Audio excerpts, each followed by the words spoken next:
Salam sejahtera untuk kita semua. Pada podcast kali ini saya akan membahas beberapa suku yang menggunakan sistem matrilineal dan patrilineal. Saya Ardan Faizin, nomor absen 5, kelas 9C, sebagai pembawa acara pada podcast kali ini.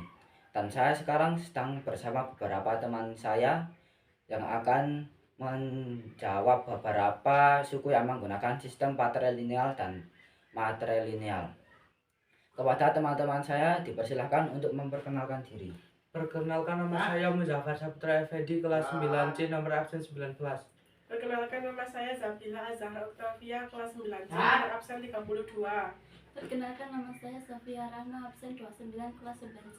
Perkenalkan, nama saya Gianika Astri Suryanti, kelas 9C, nomor absen 15.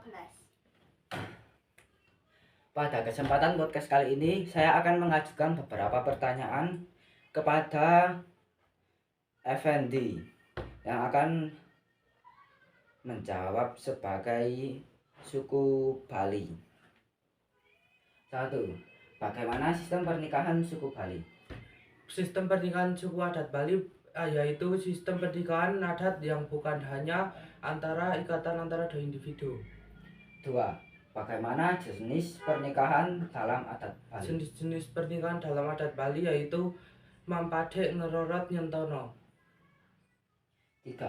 Apa saja tujuan sosial dan religius pernikahan Bali? Yaitu menjaga keberlanjutan garis keturunan. 4. Bagaimana sistem warisan tradisional Bali?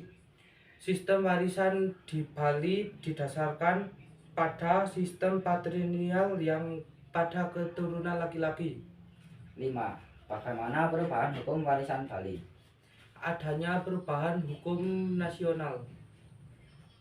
Dan seperti itulah bagaimana sistem patrilineal dan matrilineal di suku Bali. Dan kedua, saya akan memberikan beberapa pertanyaan kepada Zahra untuk suku Minangkabau. 1.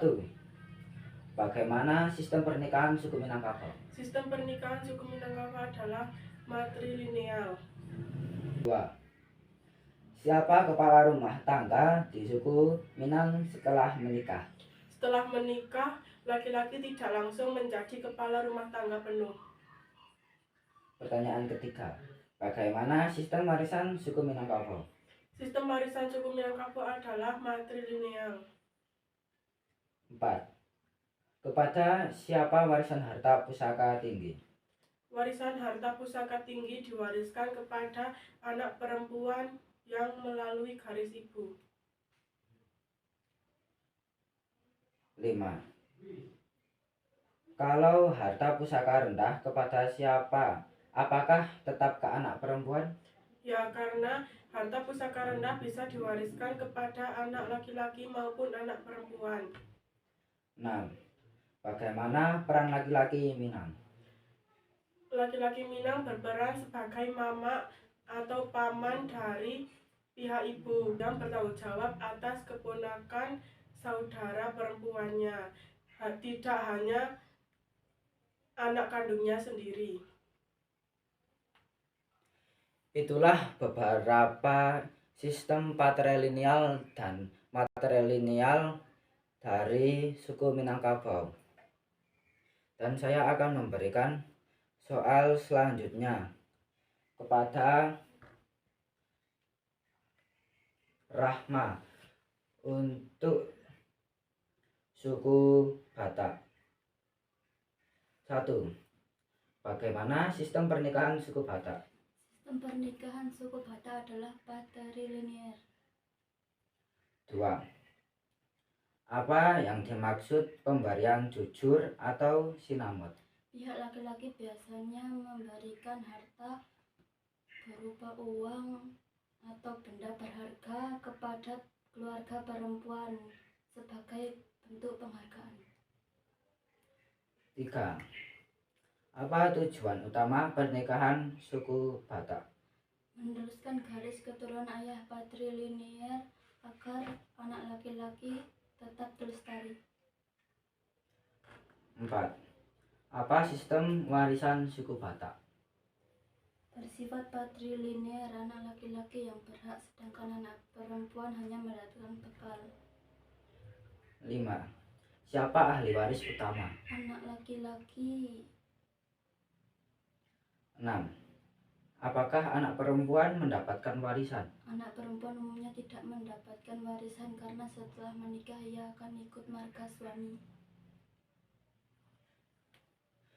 Jadi begitulah beberapa sistem patrilineal dan matrilineal dari suku Batak. Dan selanjutnya saya akan memberikan beberapa pertanyaan tentang suku Nias kepada Gianika Astri. 1. Bagaimana sistem pernikahan suku Nias?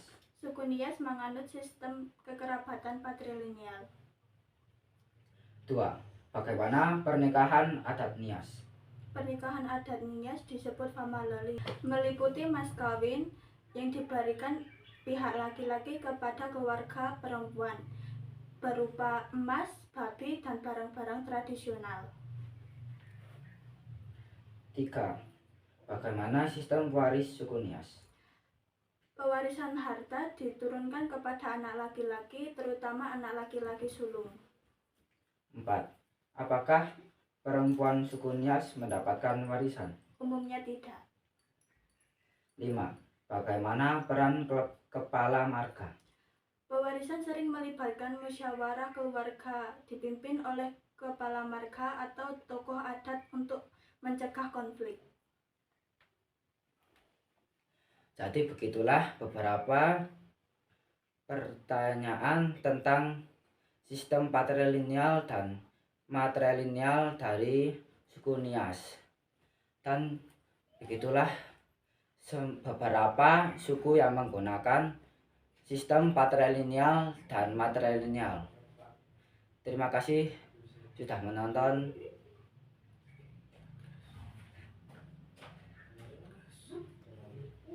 Terima kasih sudah menonton dan salam sejahtera untuk kita semua. Wassalamualaikum warahmatullahi wabarakatuh.